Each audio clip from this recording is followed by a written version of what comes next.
Taste the Daily. முந்தைய 3 ஆண்டுகள் நிதி ஆயோக் கூட்டங்களை தமிழ்நாடு புறக்கணிப்பதாக வீரவசனம் பேசி இப்போது மட்டும் செல்ல வேண்டிய காரணம் என்ன என்று அதிமுக பொதுச் செயலாளர் எடப்பாடி கே பழனிசாமி கேள்வி எழுப்பியுள்ளார். இது தொடர்பாக அவர் வெளியிட்டுள்ள அறிக்கையில், முந்தைய 3 ஆண்டுகள் நிதி ஆயோக் கூட்டங்களை தமிழ்நாடு புறக்கணிக்கிறது என வீரவசனம் பேசி தமிழ்நாட்டின் முதல்வராக தமிழ்நாட்டின் நியாயமான நிதி உரிமையை பெறச் செல்லாத நீங்கள் இப்போது மட்டும் செல்ல வேண்டிய காரணம் என்ன என்று அதிமுக பொதுச் செயலாளர் கேள்வி எழுப்பியுள்ளார். மேலும் ரைடை பார்த்து யாருக்கு பயம், ஸ்டாலின் அவர்களே என்று கேள்வி எழுப்பியுள்ள அதிமுக பொதுச் செயலாளர், அது கண்ணாடி என்றும் உங்களை பார்த்து நீங்களே ஏன் பேசிக்கொண்டு இருக்கிறீர்கள் என்றும் தெரிவித்துள்ளார். அறிவாலய மேல் மாடியில் சிபிஐ ரைடு வந்தபோது கீழ்மாடியில் நீங்களும் உங்கள் தந்தையும் 63 தொகுதிகளை தாரை பார்த்த போது டேபிளுக்கு கீழ் தவழ்ந்து சென்றீர்களா, ஊர்ந்து சென்றீர்களா என்றும் அதிமுக பொதுச் செயலாளர் கேள்வி எழுப்பியுள்ளார். எதிர்க்கட்சியாக கருப்பு பலூன் காட்டிவிட்டு ஆளுங்கட்சியாக வெள்ளை குடை காட்டினீர்களே, அப்போது தவழ்ந்து சென்றீர்களா, ஊர்ந்து சென்றீர்களா என்று கேள்வி எழுப்பியுள்ள அதிமுக பொதுச் செயலாளர், அண்ணா பல்கலைக்கழக வழக்கில் பாதிக்கப்பட்ட மாணவியின் பெயர் உள்ளிட்ட சுய விவரங்களோடு எஃப்ஐஆர் லீக் செய்த கை ஸ்டாலினின் கை என்று அதிமுக பொதுச் செயலாளர் எடப்பாடி கே பழனிசாமி குற்றம் சாட்டியுள்ளார்.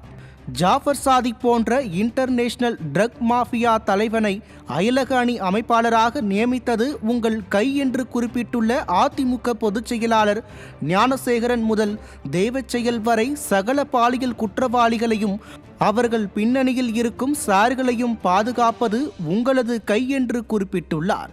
அண்ணாநகர் 10 வயது சிறுமி பாலியல் வழக்கில் உங்கள் கீழ் இயங்கும் காவல்துறை மீது நம்பிக்கை இல்லாமல் உயர்நீதிமன்றம் தாமாக வந்து சிபிஐ விசாரணைக்கு உத்தரவிட்டதை எதிர்த்து உச்சநீதிமன்றம் வரை சென்றது உங்கள் கை என்று அதிமுக பொதுச் செயலாளர் எடப்பாடி கே பழனிசாமி விமர்சித்துள்ளார்.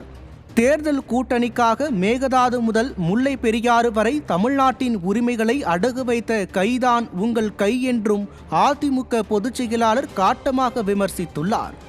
7.5% உள் இடஒதுக்கீடு வந்தபோது ஆளுநர் ஒப்புதல் அளிக்காத சூழலிலும் அரசியலமைப்பு சட்டத்தின் 162வது பிரிவை பயன்படுத்தி அரசாணை வெளியிட்டு மாநில உரிமையை நிலைநாட்டியவன் நான் என்று அதிமுக பொதுச் செயலாளர் பெருமிதத்தோடு குறிப்பிட்டுள்ளார். அப்போது நீங்கள் ராஜ்பவன் வாசலில் அரசியலோ அவியலோ செய்து கொண்டு இருந்தீர்களே, நினைவிருக்கிறதா என்றும் வினவியுள்ள அதிமுக பொதுச் செயலாளர், அதனால் மாநில உரிமைகளை பற்றி புரட்சித் தலைவி அம்மா வழி வந்த என்னிடம் பேச உங்களுக்கு எந்த அருகதையும் இல்லை என்று தெரிவித்துள்ளார்.